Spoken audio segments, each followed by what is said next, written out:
a Miracle Club hour, and we're in the middle of it right now. We have a goal to add 10 more Miracle Club members. So if you've been thinking about it, now is the time. If you join within the next, hour, you will be entered to win 2 VIP Captain Deck tickets at Summerfest, and a parking pass, and some exclusive perks. We need those Miracle Club members. It's so easy to do with WKLH.com right now and donate. Yeah, you can sit up there on top of that captain's deck and look down at all the hoi polloi down there and act like a big shot.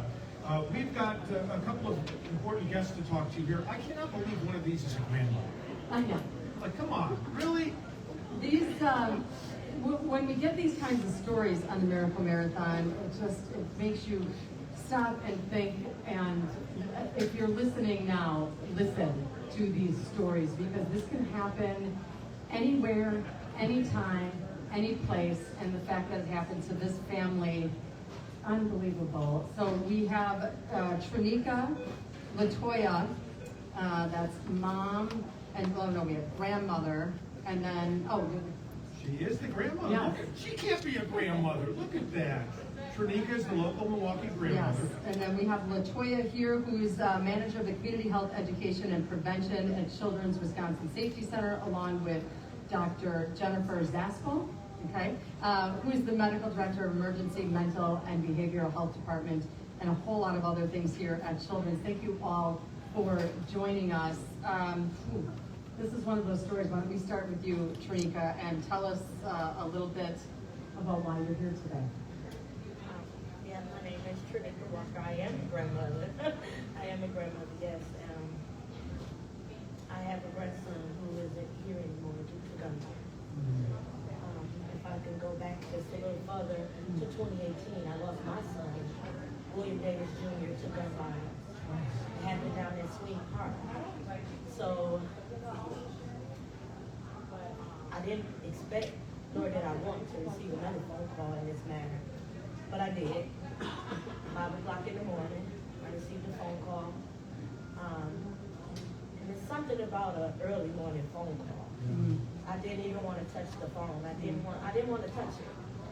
But I did after maybe 3 calls. And I answered the phone, and I got the news that my grandson had turned the gun on himself. You had not picked up the phone for the first few because you didn't pick it up. What horrible, horrible news to receive.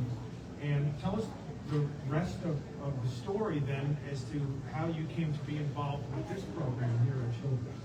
So, since I lost my son and my grandson, I started a nonprofit, Stop the Violence 53206, in the Safe Zone Summer Camp, which was funded by Milwaukee County Parks, where we gear to keep children safe while they play in the park. Just to watch them play and make sure they don't get hurt or harmed.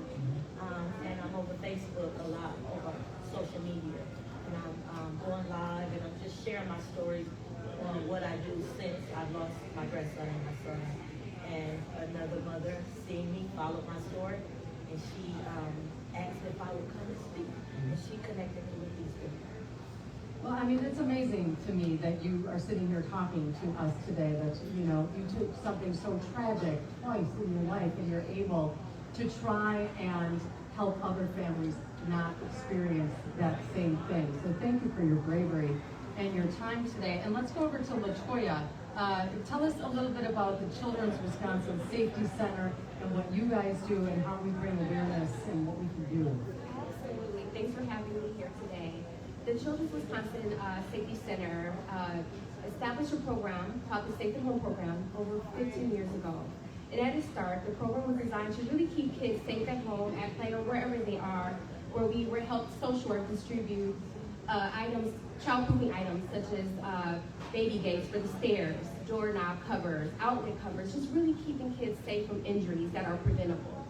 So we saw trends rising where we saw fatalities among children that were being either killed by a firearm or ingesting medications that were in their reach, or intentionally harming themselves by firearms. So our program, with the funds that we had, was able to fund and provide distribution of products for firearm storage and medication safe storage, And that's where we are today. Our program has truly expanded, given some of our funding sources, given our collaboration with other medical providers like Dr. Jen Zaskell, who's also very passionate in this work of firearms safe storage. That's really driven our work to really expand system-wide and even further. Dr. Zaskell, how common are these types of incidents? Well, firearms are the #1 killer of kids. So they are far more common, I think, than anyone thinks. Whether it's intentional, whether it's unintentional, whether it's self-directed or some, community violence, whatever it may be, that guns are the #1 killer of kids. And how do you go about solving the issue? Like, what are some of the things? What are some of the programs that you put in place to, alleviate this problem? So one of the programs that I'm part of is Counseling and Access to Lethal Means. We have access to this education program for our clinical staff here at Children's Wisconsin through a grant from Wisconsin DHS. So this education program teaches our staff how to have conversations competently and confidently with our patients, with our families, about access to lethal means. Our program focuses on suicide prevention. As a psychiatrist, of course, that's the spin that I'm going to take on violence prevention. But I think that we find that the skills that we teach our clinical staff are applicable to all kinds of conversations about access to lethal means. Whether we're talking to families about keeping little kids from having access to medications in the house, or cleaning supplies under the sink, or if we're talking about having access to firearms. And what are some of those things that you are educating the parents about? Like what kind of safety do you use for the guns, or what are you teaching them? So we always tell folks that the safest way to store things when someone is at risk, especially for harm to themselves, is to store those items outside of the house. When a child tells you that they're having thoughts of harming themselves, you want to remove whatever those lethal means might be from the situation, because the more time and space that someone has between those thoughts of harming themselves and acting on those thoughts, the better. So if they're out of the house, that's best. Sometimes folks feel like they can't have those things out of the house, whether it's medications, whether it's car keys, whether it's firearms, for any number of reasons. And so for those situations, we partnered with our Safe at Home team to expand the number and types of safe storage products that we give out. So we give out cable locks, we give out trigger locks, we give out lock and key lock boxes, as well as biometric lock boxes. So those are the ones that open with like a thumbprint or something along those lines. So that we can try to meet the needs of as many families as possible with keeping kids safe. And these processes that you talk about, they're not free, they're not cheap, and obviously, LaToya, we need funding for this kind of thing, We right? need lots of funding to keep this program sustainable, to make sure that we're continuing to keep our awareness out there and giving individuals who don't have access to those resources to really safely lock up, secure their firearms. In addition to the awareness and promoting awareness and education around safe firearm storage, Children's is a proud partner with the Ad Council on the multimedia Agree to Agree campaign, where we really encourage productive conversations about gun safety, firearm violence, and mental health, and just allowing resources for our providers to have these type of conversations with our parents and our families. And Shanika, what would you say to those that are listening? Why is it important for them to donate today? Well, it's important to donate because this could save another life.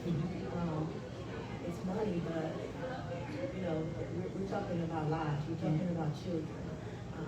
I wish I had given my daughter knowledge, or not only knowledge, but those things like lock boxes or things like that to keep guns away from the children, because they just want to play.